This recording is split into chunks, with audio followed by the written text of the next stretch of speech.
magsisimula na tayo, tapos ko nang ma-prime yung ano ko, primer. Nilagyan ko ng eye primer, eyelid primer, and concealer. Etong dito ko, anong tawag, talukap. Itong talukap ko. Tapos sinet ko na yung kilay ko. Tapos yung una nating gagawin is lagyan natin ng light color.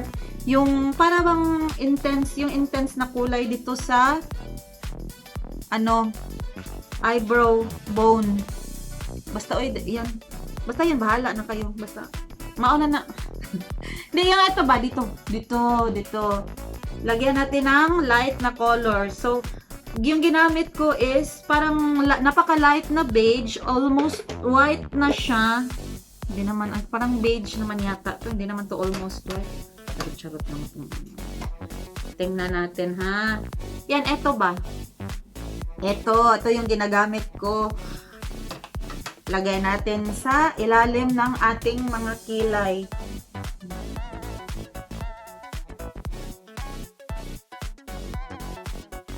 You have to hold this, English na naman tayo. You have to hold this far from the head. Wait.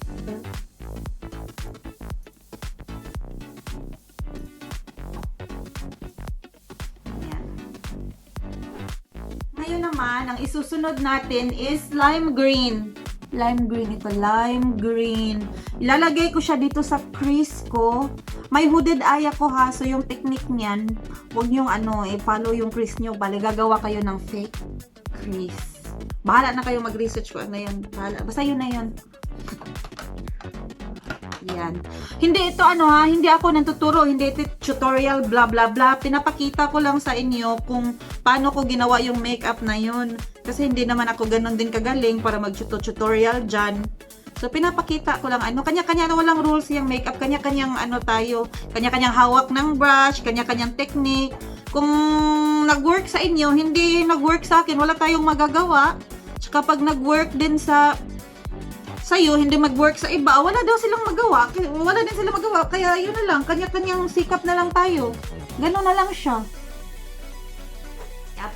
I-apply na natin yung lime green sa crease.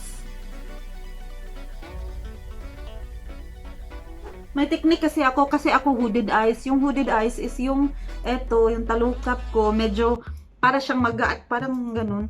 So, yung technique ko is itong highest point ng mata ko pag nakabukas, draw ka ng straight line dito, tapos dyan ka, magbe-blend. Nakuha ko lang rin yan sa YouTube, kung yung magaling na isang makeup artist, kaya sinunod ko lang, it works naman. Ganun. Anyway, i-blend nyo ng maayos. Back and forth lang, back and forth dyan sa crease nyo. In my case, nag-create ako ng parang fake crease. Ayan.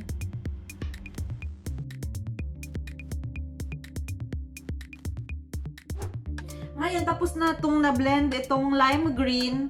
Ngayon, susunod nyo gawin is, gamitin nyo itong isang shade na naman ng green. Ito, darker. Para siyang grass green. Dito sa crease nyo dito, babaan nyo. Dito lang sa medyo mababa-baba. Para makita pa rin yung shade ng lime green. So, ito, i-apply na natin. Gamit kayo ng mas maliit-liit na brush. Mas maliit na point ng brush. Gamit kayo sa itong blending brush na anong tawag dito, basta blending brush na maliit yung dulo, yun na yun. So dito sa mababa ha, para makita nyo pa yung shade ng lime green. Entiendes? Yun na. So dito sa crease pa rin, tapos blend nyo ganyan, dahan-dahan lang, walang nakukuha sa madalian na dahan-dahan ganyan. Ayusin yung pagka-blend.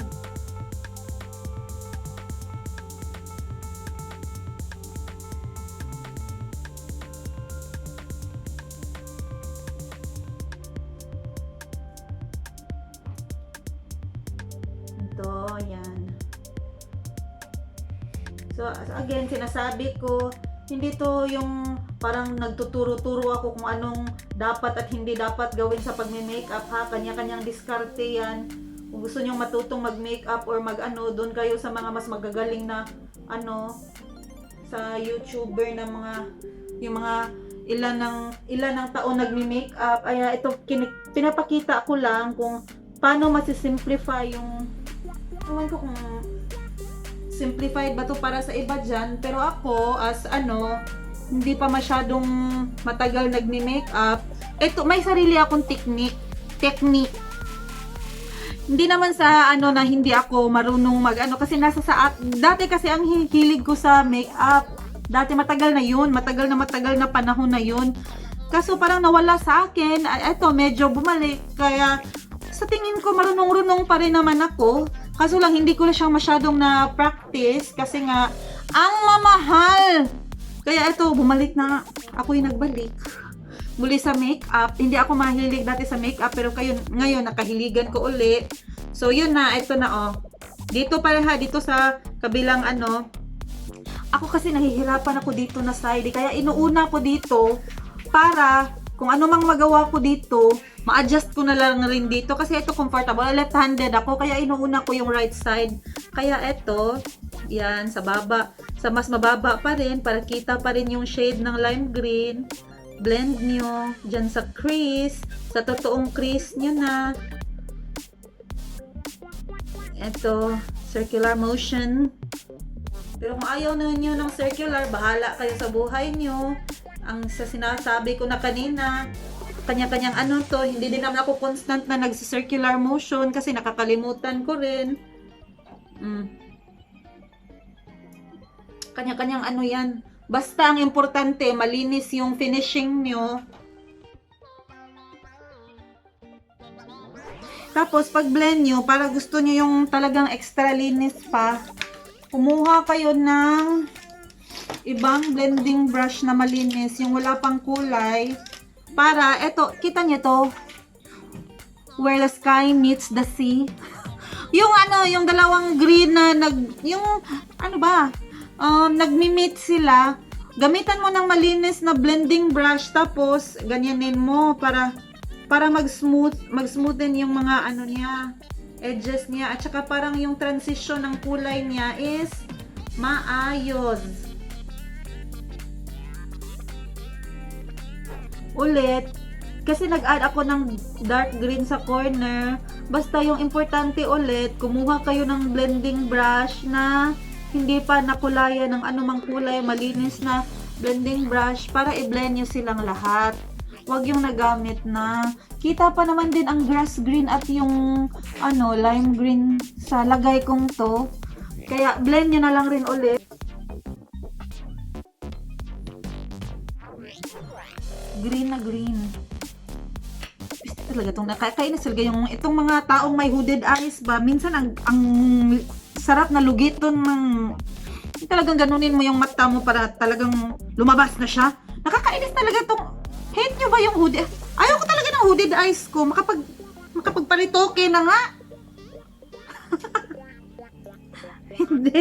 Ayaw ko talaga itong hooded eyes ko kasi hindi masyadong nakikita. Saan na ba yung hindi nakikita yung ano mo, yung pinanggagawa mo. Yan. Tapos na sa kabila itong ano ko, pagbe-blend ko. Ayan. Lagay na naman natin dito sa kabila itong dark green. Ito yung dark green na nilagay ko. Ang hinayupak. Ang hirap iba ito. Ito, yan. Para siyang, ewan ko anong green ba to. Basta dark green, kasi nga green yung makeup natin ngayon. Kailangan naman lagyan nyo ng ano, violet. Basta lagyan nyo ng dark green. Ay, kahit anong dark green meron kayo, bahala kayo dyan. Basta okay na yan. Dito nyo. Tapos blend nyo. Yan, paulit-ulit.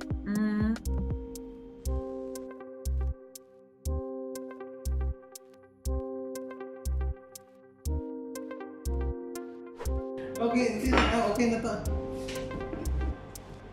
Ito ayaw green.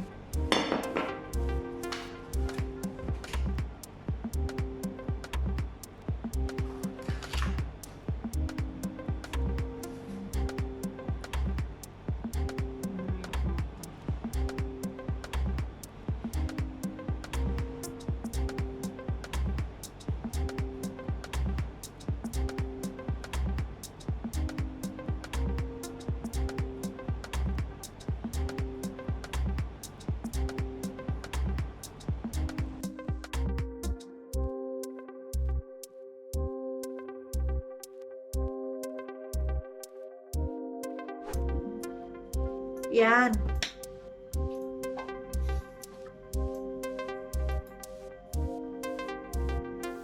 Silaw. Ayan. Ngayon, gagawa uli ako ng ibang shade ng green sa mata ko. Ngayon po, para ma-intensify ko yung corners ng mata ko, pwede naman akong gumamit ng black eyeshadow para dito. Kaso lang, wala akong black na eyeshadow. Kaya, gel na lang na brow liner yung ginamit ko. Pero, be very careful kung ganito yung gamitin nyo kasi mahirap siyang i-blend.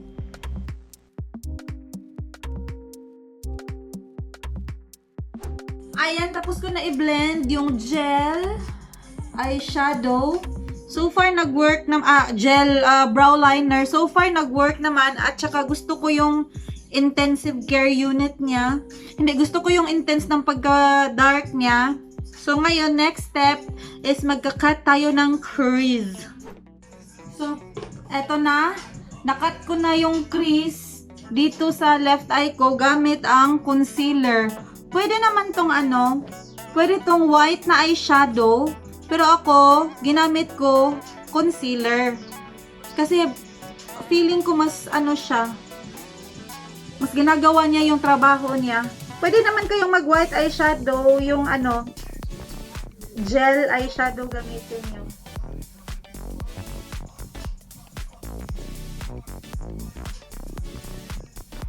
Yan. Patuyuin nyo ha. Yan. Tapos apply natin sa pikas. I-apply natin sa kabila para para patas ang laban ha. Cut ako ng crease dito sa left eye side ko gamit ang concealer.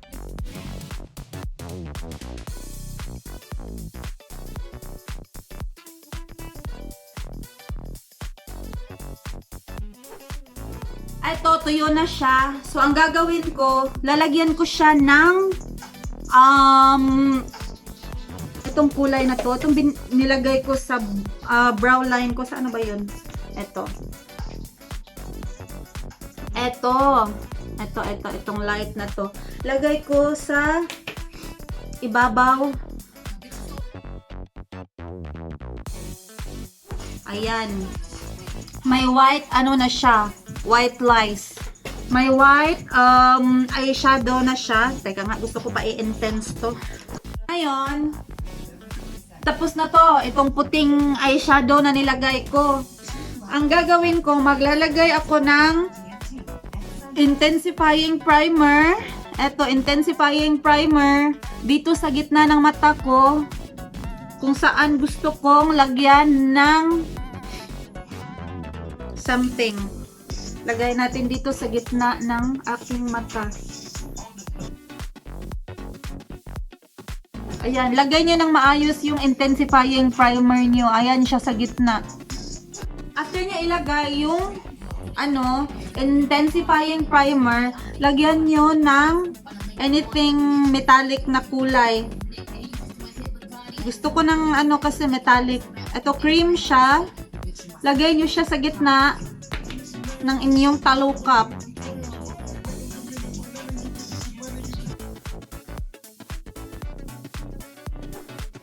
There you go. Na-apply ko na siya sa buong yung kinat ko na crease kanina, yung nilagyan ko ng concealer. Nilagay ko yung metallic at saka alam mo, I had a mistake.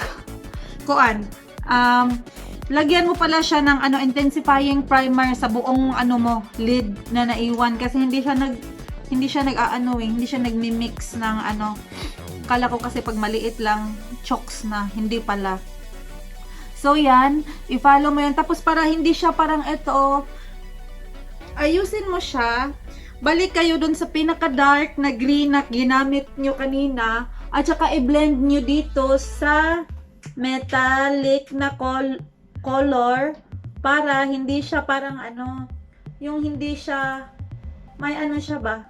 May shading siya, yung hindi pangit yung transition niya.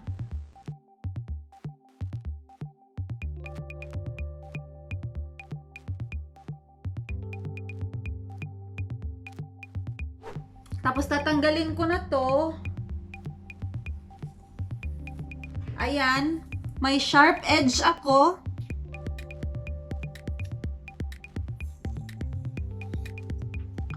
Ayan. Pero kailangan ko siyang linisin kasi may mga natapon kanina habang ginagawa ko siya. So, lilinisan ko muna. Pagkatapos nito, maglalagay na ako ng mga foundation, mga ganyan-ganyan. Kasi pag intense yung mata nyo, unahin nyo siyang gawin kaysa sa unahin nyo siyang gawin pag ganito yung mata nyo is yung mabusisi, unahin nyo siya bago sa buong mukha. So, ayan po, nag-a-apply na ako ng foundation.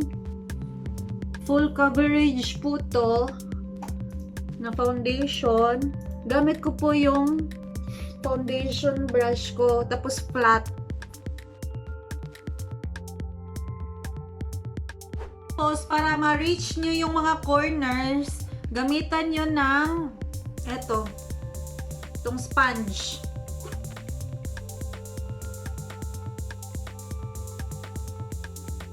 And then, ngayon, maglalagay ako ng concealer sa under eye ko at saka sa mga lugar na gusto kong i-highlight.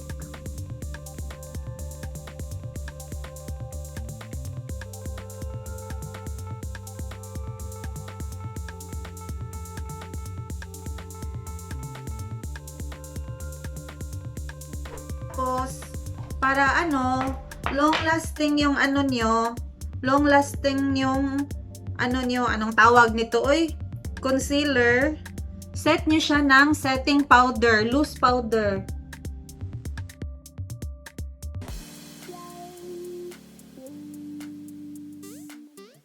Mag-conjuring kayo para kumpleto.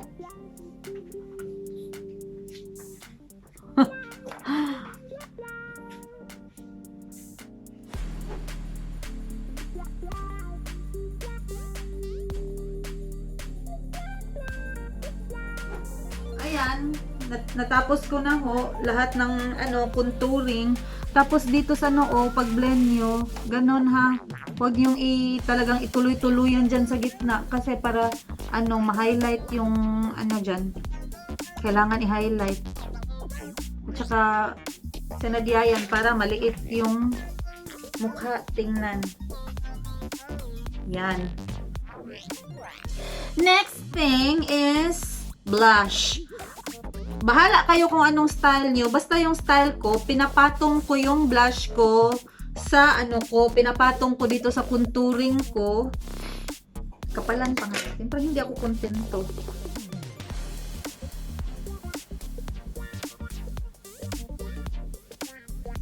Yan. Sharo.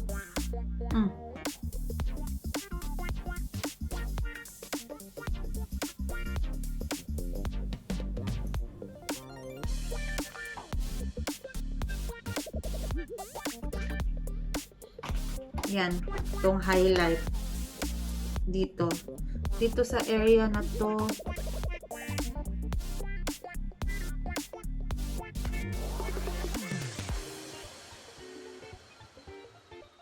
Now, maglalagay tayo ng blush on. Ito na lang sa gitna. Wala lang. Sa gitna. Ipapatong ko siya dito sa contouring ko.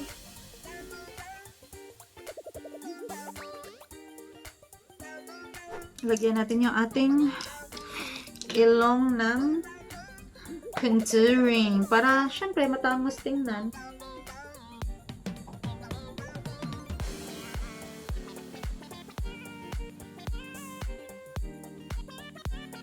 Ayan.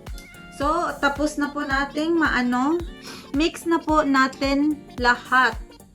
Gamit, ewan ko sa inyo, gagamitin ko tong fan brush ko.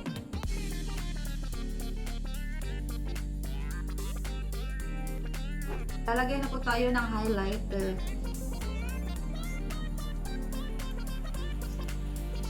Woo!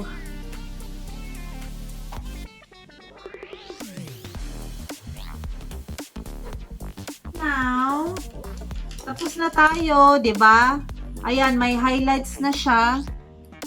Nakita nyo naman, intense siya. Yung highlighter natin, oh, eto siya. Eto siya.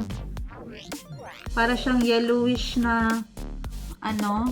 Ngayon, dito naman tayo sa under eye. Lagyan natin tong green sa ibabaw. Lagyan natin siya, eto sa under eye natin. Yung, dito sa sa corner is yung grass green. Green grass of home. Ito.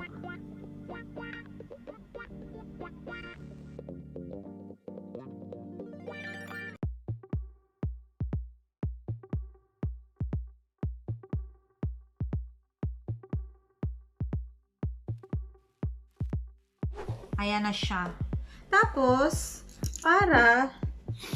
ayaw kong gumamit ng itim na eyeliner nito kasi parang masyadong matapang na yung mata ko.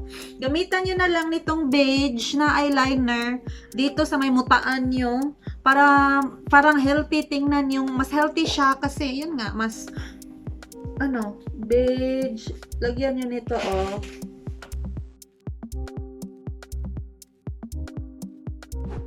So, ayan, tapos na. So, ang mangyayari, gusto ko kasi mas intense tong sa gitna ng mata ko. Intense na naman. Lalagyan ko siya ulit itong parang highlights ba.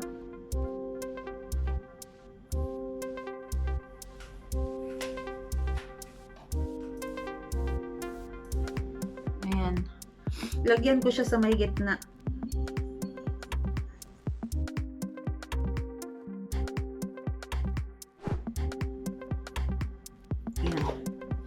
Okay na siya. Ngayon, maglalagay ako ng highlights dito sa ilong ko at saka dito sa sa lips ko. Unahin ko yung lip liner. I-shape ko to sa lips ko. Wait ha.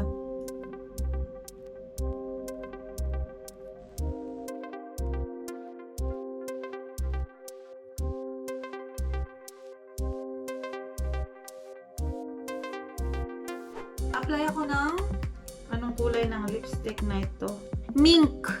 Mink ang kulay ng lipstick na ito. Pero shade of brown siya. Para siyang nude.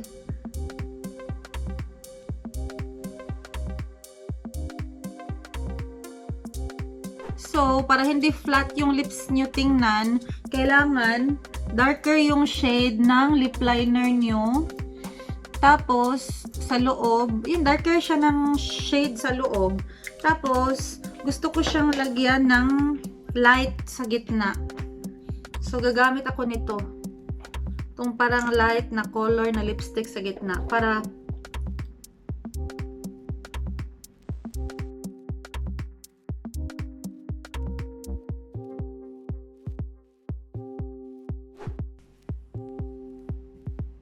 at ayan po itong final look natin today. Ewan ko sa inyo kung saan kayo pupunta sa ganitong look. Basta ako, magtatapon lang ako ng basura pagkatapos nito. At saka, maghuhugas ng plato. Yun lang. Saan naman? Wala naman akong pupuntahan. Sana nagustuhan nyo po itong video natin ngayon. Pusa! Please, like, subscribe, at i-click nyo yung notification bell dyan sa button dyan sa somewhere dyan. Ay, shit. Pang, i-ring. I-click nyo yung notification button. Sige, sa susunod ulit. Thank you. Hope na like itong look na to. Meow. Bye! Bye, guys!